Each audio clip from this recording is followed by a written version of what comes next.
Introduction. Smita comes across a bright red feather while playing with her friends. She picks it up and puts it in her pocket. A little while later, she sees a beautiful blue marble lying on the ground. She picks that up as well and puts it in her pocket.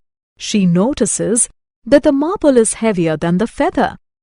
In this lesson, you will learn about weights. Understanding weight. Let us understand the concept of weight with the help of an example. Lift a feather. Isn't it an easy task? This is because the feather is light. Now try lifting a brick.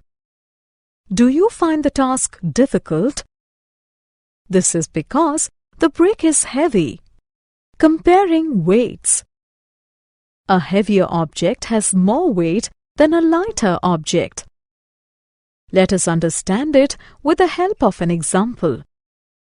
Fill a glass with water. Fill a mug with water.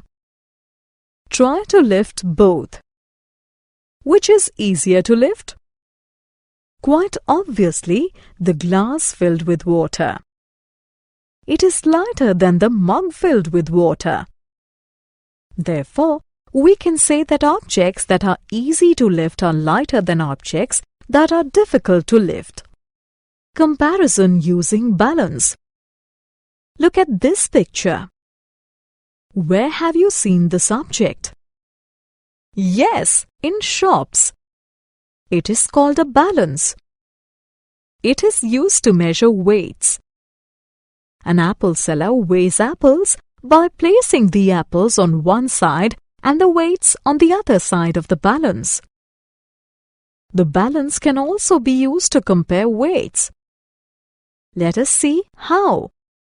Place a cucumber on one side and a watermelon on the other side of the balance. The side that has watermelon goes down. It means that the watermelon is heavier than the cucumber. Summary. Let us summarize what we have learned. Some objects are heavy while some others are light. Lighter objects are easier to lift than heavier objects. We can use a balance to compare the weights of two objects.